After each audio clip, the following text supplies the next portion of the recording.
Hi అండి. అందరికీ నమస్తే. ఇప్పుడు మీరు చూస్తున్న వీడియో వచ్చి తిరుపతిలోని గోవిందరాజుల స్వామి వారండి. స్వామివారి ఈ మాఘమాసంలో తెప్పలు జరుపుతారండి. తెప్పలంటే కోనేరులో స్వామివారిని ఊరేగిస్తారనమాట. అంటే పల్లకిలో పెట్టుకొని కోనేరులో నీటిలోని తిప్పుతూ ఉంటారనమాట. 7 రౌండ్లయితే చేస్తారండి. అలా చేసిన తర్వాత పైకి తీసుకొచ్చి మళ్ళీ కోనేరు బయట రోడ్ మీద అయితే 4 పక్కలా కూడా తిప్పి అట్నుంచి అటే గాంధీ రోడ్ అంతా కూడా తిప్పుతారనమాట. అంటే గుడికి 4 పక్కలా కూడా ఊరేగింపు అనేది జరుగుతుందండి. నేనైతే దర్శించుకున్నాను. మీరు దర్శించుకుంటారని వీడియో అయితే చేశాను. ఇప్పుడు మనం కొద్ది రోజుల నుంచి మన ఛానల్లో అయితే మాఘపురాణాల కథల గురించి తెలుసుకుంటున్నాం కదా. ఇప్పటివరకు మనం 10 మాఘపురాణాల అధ్యాయాలు అయితే తెలుసుకున్నాం కదండి. ఇప్పుడు 11వ అధ్యాయం గురించి తెలుసుకుందాం. బలవంతుడైన భీముడి గర్వం మరియు అతని మార్పు గురించి చెబుతుంది. గర్వంతో ఇతరులతో గొప్పలు చెప్పుకుని భీముడు ముని సలహా మేరకు ఏకాదశి వ్రతం పాటించి వినయం సమయం పెంచుకుంటాడు.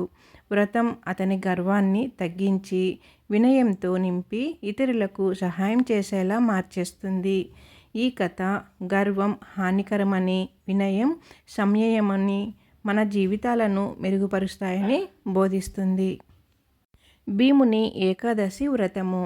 సంవత్సరములో వచ్చు 12 మాసములలోనూ మాఘమాసము అతి ప్రత్యేకమైనది. అటువంటి మాసములో నదిలో గాని, నది లేని చోట తటాకమందు గాని, తటాకము కూడా అందుబాటులో లేని ఎడల నూతి వద్ద కానీ స్నానము చేసినచో పాపములన్నీయు హరించిపోవును. పూర్వం అనంతరవు విప్రపుంగవుడు యమునా నది తీరమునందు అగ్రహారములో నివసించుచుండెను. అతని పూర్వీకులు అందరూ గొప్ప జ్ఞానవంతులు, తపస్సారులు, దాన ధర్మములు చేసి కీర్తి పొందిన వారై ఉన్నారు. అతడు చిన్నతనములో గడుసరి పెంకివాడు. అతడు తల్లిదండ్రుల భయభక్తుల వలన కొంతవరకు మాత్రమే విద్య నేర్చుకునెను. దుష్ట సహవాసనమును చేసి అనేక దుర్గుణములు కలవాడయ్యెను. మద్య మాంసములు సేవించి కన్నబిడ్డలను కూడా అమ్ముకొనుచుండెను. అలా సంపాదించి ధనవంతుడయ్యెను. కొంతకాలానికి వృద్ధుడయ్యెను. తనకున్న ధనమును తాను తినడు, ఇతరులకు పెట్టడు. ఒకనాటి రాత్రి పడుకోబోతూ ఆలోచించాడు. అయ్యో, ఎంతటి పాత్యుడనైతిని. ధనము శరీర బలము ఉన్నదనో మనోగర్వముతో జీవితాంతము ముక్తినిచ్చే పుణ్యకార్యమొక్కటియును చేయలేకపోయినాను కదా అని పశ్చాత్తాపము పొందుతూ నిద్రపోయెను. అన్ని రోజులు ఒకే విధముగా ఉండవు కదా. ఆనాటి రాత్రి కొందరు చోరులు అనంతుని ఇంటిలో ప్రవేశించి ధనము బంగారము ఎత్తుకుని పోయిరి. తర్వాత అనంతుడు నిద్ర నుంచి లేచి చూడగా అతని సంపద అంతయు అపహరింపబడినదని, అన్యాయముగా ఆర్జించిన ధనము అన్యాక్రాంతము అయ్యెనని రోదన చేసినాడు. ఆ సమయమున పెద్దల నీతులు జ్ఞాప్తికి వచ్చినవి. తాను చేసిన పాపములకు ప్రాయశ్చిత్తము కోరసాగెను. ఆ సమయముననే మాఘమాసము నడుచుచున్నందున యమునా నదికి వెళ్ళి స్నానమాడెను. అందువలన అతనికి మాఘమాస నదీ స్నాన ఫలము దక్కెను. నదిలో మునిగి తడిబట్టలతో ఒడ్డునకు వచ్చెను. చలికి గడగడ వణికి బిర్రబగసి పోవుచు నారాయణ అని ప్రాణములు విడిచినాడు. దివ్యమైన యమునా నదిలో స్నానము చేయుట వలన అతడు చేసియున్న పాపములు అన్నీయు నశించిపోయి వైకుంఠవాసుడయ్యెను అని వశిష్ఠుడు తెలియజేసెను. పాండవులలో ద్వితీయుడు భీముడు. అతడు మహాబలుడు, భోజన ప్రియుడు, ఆకలికి ఏమాత్రము ఆగలేనివాడు. అతనికి బండెడు అన్నము అయినను సరిపోదు. అటువంటి భీమునకు ఏకాదశి వ్రతము చేయవలయునని కుతూహలము పుట్టినది. కానీ ఒక విషయములో బెంగతో ఉండెను. అదేమనగా ఏకాదశి నాడు భోజనము చేయకూడదు కదా, భోజనము చేసినచో ఫలము దక్కదు కదా అని విచారించి తన పురోహితుని కడకు ఓయి పురోహితుడా, అన్ని దినముల కంటే ఏకాదశి పరమ పుణ్య దినమని అంటారు కదా, దాని విశిష్టత ఏమిటి అని భీముడు అడిగెను.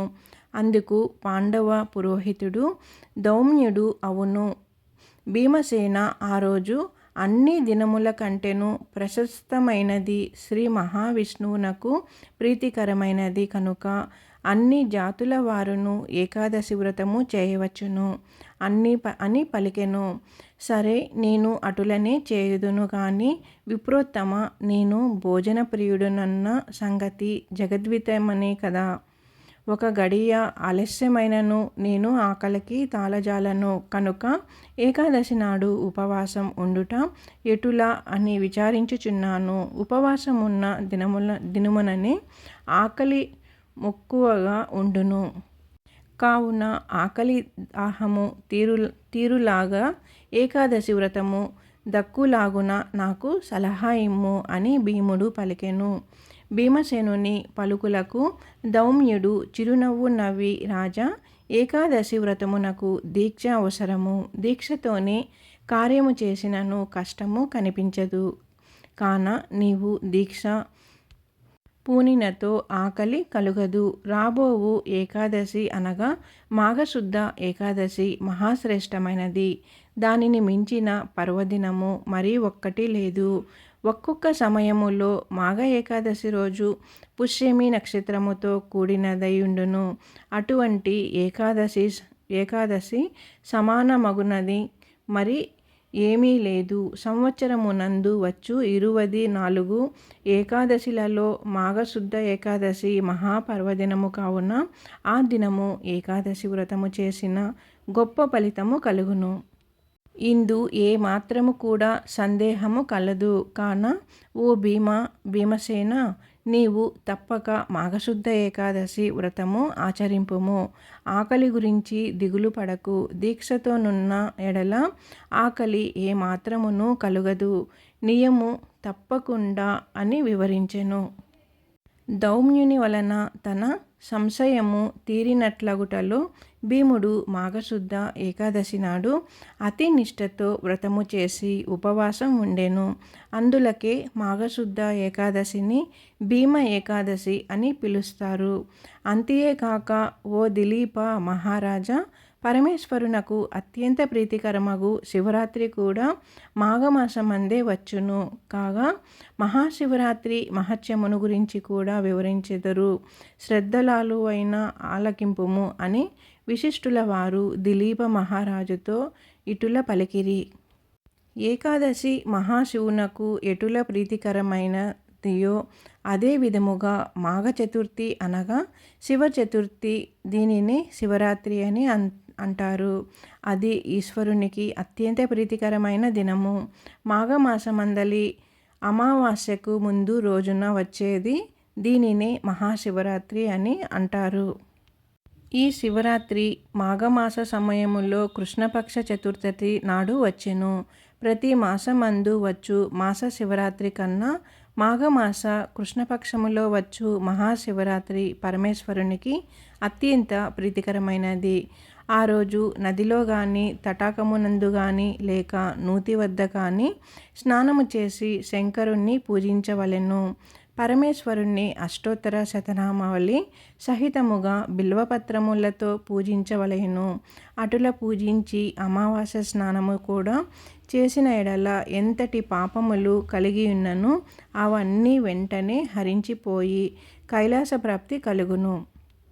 ఇంకయు శివ పూజ విధానములో శివరాత్రి కంటే మించినది మరొక్కటి లేదు కనుక మాఘమాసపు కృష్ణపక్షములో వచ్చు చతుర్దశి ఉమాపతికి అత్యంత ప్రీతిపాత్రమై ఉన్నది. కావున శివరాత్రి దినమున ప్రతి ఒక్కరూ కూడా అనగా జాతి భేదములతో నిమిత్తము లేకుండా అందరూ శివరాత్రి వృత్తమును ఆచరించి జాగరణ చేయవలెను. మున్ను శబరి నది తీరమందున అరణ్యములో కులీనుడు బోయవాడు తన భార్యాబిడ్డలతో నివసించుచుండెను. అతడు వేట తప్ప మరొక ఆలోచన లేని కడుమూర్ఖుడు. వేటకు పోవుట, జంతువులను చంపి వాటిని కాల్చి తాను తిని తన భార్యాబిడ్డలకు తినిపించుట తప్ప మరి ఏదియూ తెలియదు. జంతువులను వేటాడుటలో నేర్పు గలవాడు. క్రూర మృగములు సైతం ఆ బోయవానిని చూచి భయపడి పారిపోయేటివి. అందుచేత అతడు వనమంతా నిర్భయముగా తిరిగేవాడు. ప్రతి దినము వలె ఒకనాడు వేటకు వెళ్ళగా ఆనాడు జంతువులేమీయూ కంటపడలేదు. సాయంకాలం అగుచుంది. వట్టి చేతులతో ఇంటికి వెళ్ళుటకు మనస్సంగీకరించక అందున ప్రొద్దు కృంగిపోయినను అక్కడున్న మారేడు చెట్టు పైకెక్కి జంతువుల కొరకు ఎదురు చూచుచుండుడు. తెల్లవారుతున్న కొద్దీ చలి ఎక్కువై మంచు కురుస్తున్నందువలన కొమ్మలను దగ్గరకు లాగి వాటితో తన శరీరాన్ని కప్పుకొనుచుండును. ఆ కొమ్మలకు ఉన్న ఎండుటాకులను రాలి చెట్టు క్రింద ఉన్న శివలింగము మీద పడినవి. ఆ రోజు మహాశివరాత్రి. అందులో బోయవాడు పగలంతా తిండి తినక రాత్రంతా జాగరణతో ఉన్నాడు. తనకు తెలియకపోయినను మారేడు పత్రములు శివలింగముపై పడినవి. ఇంకేమున్నది, శివరాత్రి మహిమ బోయవానికి సంప్రాప్తించెను. మాఘమాసములో కృష్ణపక్ష చతుర్థి రాత్రి అంతయు జాగరణ, పైగా శివలింగముపై బిల్వపత్రములు పడుట, తిండి లేక ఉపవాసము ఉండుట, ఇవన్నీ ఆ బోయవాని మేలు చేసినవి. జరామరణములకు హెచ్చు తగ్గులు గాని శిశువృద్ధ భేదములు కానీ లేవు. పూర్వజన్మలో చేసుకున్న పాపపుణ్యములను బట్టి మనుజుడు తన జీవితమును గడపవలసినదే. మరికొన్ని సంవత్సరములకు ఆ బోయవానికి వృద్ధాప్యము కలిగి మరణమాసన్నమై ప్రాణములు విడిచెను. వెంటనే యమభటులు వచ్చి వాని ప్రాణములు తీసుకొని పోవుచుండగా కైలాసము నుండి శివదూతలు వచ్చి యమదూతల చేతిలోనున్న బోయవానిని జీవాత్మను తీసుకొని శివుని దగ్గరకు పోయిరి. అప్పుడు యమభటులు చేయునది ఏమీనూ లేక యమునితో చెప్పిరి. యముడు కొంతసేపటికి ఆలోచించి శివుని వద్దకు వెళ్ళెను. శివుడు పార్వతి, గణపతి, కుమారస్వామి, తుంబుర నారదాది గణములతో కొలువు తీరియున్న సమయములో యముడు వచ్చి ఆయనకు నమస్కరించెను. ఉమాపతి యముణ్ణి దీవించి ఉచిత ఆసనమిచ్చి కుశల ప్రశ్నలడిగి వచ్చిన కారణం ఏమని ప్రశ్నించెను. అంతటా యముడు, మహేశా, చాలా దినములకు మీ దర్శన భాగ్యము కలిగినందుకు మిక్కిలి ఆనందించుచున్నాను. మీ దర్శన కారణం అనగా ఇంతకు ముందు మీ దూతలు తీసుకువచ్చిన బోయవాడు మహాపాపి, క్రూరుడు, దయాదాక్షిణాలు లేక అనేక జీవహింసలు చేసి ఉన్నాడు. ఒక దినమున అనగా మహాశివరాత్రి నాడు తాను యాదృచ్ఛికంగా జంతువులు దొరకనందున తిండిని తినక జంతువులను వేటాడుటకు ఆ రాత్రి అంతయు మెలకువగానున్నాడే గాని చిత్తశుద్ధితో తాను శివలింగమును పూజించలేదు. కనుక అతనిని కైలాసమునకు తీసుకువచ్చుట భావ్యమా? అంత మాత్రమున అంతటికి కైవల్యము దొరుకునా అని యముడు విన్నవించుకున్నాడు. యమధర్మరాజా, నాకు అత్యంత ప్రీతికరమైన మహాశివరాత్రి పర్వదినమందు బిల్వపత్రములు నాపై వేసి తిండి తినక జాగరణతోనున్న ఈ బోయవాడు కూడా పాపముక్తుడు కాగలడు. ఏ బోయవానికి కూడా ఆ వ్రతఫలం దక్కవలసినవే. కనుక ఈ బోయవాడు పాపాత్ముడైనను ఆనాటి శివరాత్రి మహిమ వలన నా సాముజ్యము ప్రాప్తమైనది అని పరమేశ్వరుడు వివరించెను. ఇదండి మాఘపురాణం 11వ అధ్యాయం కథ తెలుసుకున్నాం కదా. రేపు మళ్ళీ 12వ అధ్యాయం గురించి తెలుసుకుందాము. వీడియో నచ్చినట్లయితే నా ఛానల్ సబ్స్క్రైబ్ చేసుకొని లైక్ ఇవ్వండి. అలాగే మంచిగా ఓం నమ శివాయ అంటూ కామెంట్ చేయండి. ఇప్పుడు మీరు చూస్తున్న వాహనం గురించి చెప్పాను కదండి. తిరుపతిలోని గోవిందరాజుల స్వామి వారు ఊరేగింపు అయితే చేస్తున్నారు. తెప్పోత్సవం అన్నమాట. 7 రోజుల పాటు ఇలా తెప్పోత్సవం అయితే చేస్తారండి తిరుపతిలో. నేను దర్శించుకున్నాను, మీరు దర్శించుకుంటున్నారని ఈ వీడియో అయితే చేశానండి. ఓం నమ శివాయ. గోవింద గోవింద.